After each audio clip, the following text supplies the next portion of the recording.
बताओ। हो खोल के कान सुन ला तू ये खबर, घूमे ले लगा पीछे तोहरा जस लभर। हमारा जवानी के लेना कोई बनाप, हमारा जवानी के लेना कोई बनाप। तो चेक करवाला।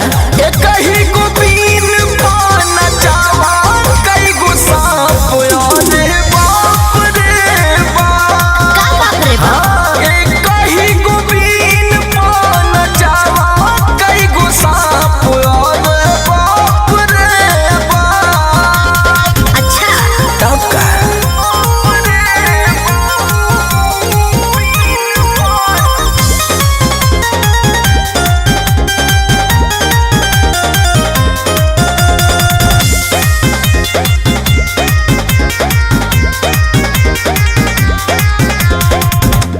बानी फरेस पीस मार्केट में आई।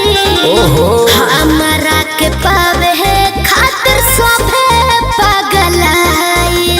बुझाई बाबू। अरे तोहरे पे चलती बा दही डिमांड जब ले बाटे जवानी हनु पूछी न केहू जब उतरी फेस के पानी हो।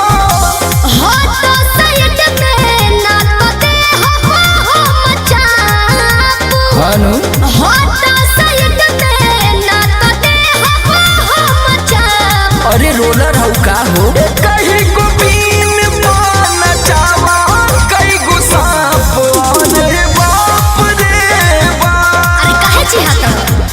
कहीं को बीन पाना चावा कई गो सांप आने बाप रे बाप। चल हटो रास्ता में से। अरे तारा बीन के असर शौकीन बना हुई।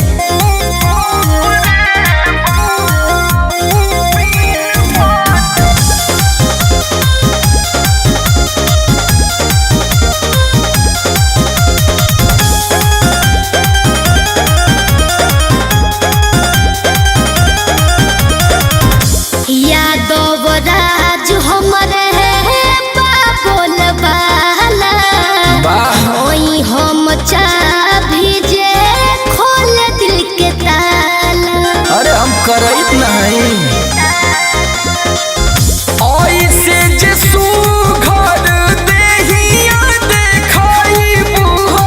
अच्छा सब कर मान जान तू सन कोई। अरे जा जा।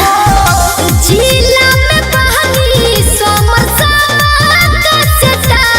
ई तो बात सही है। जिला में बहनी समरसा का सेटा। तावा जोड़ा खाने वाला है। कहीं को बीन पाना चावा कई गो सांप आने बाप रे बाप। अरे काहे डेरा कर? कहीं को बीन पाना चावा कई गो सांप आने बाप रे बाप। बक डेरा मत है कि पिटारम ना बंद करो। हम तो बंदे होके चाहते हैं।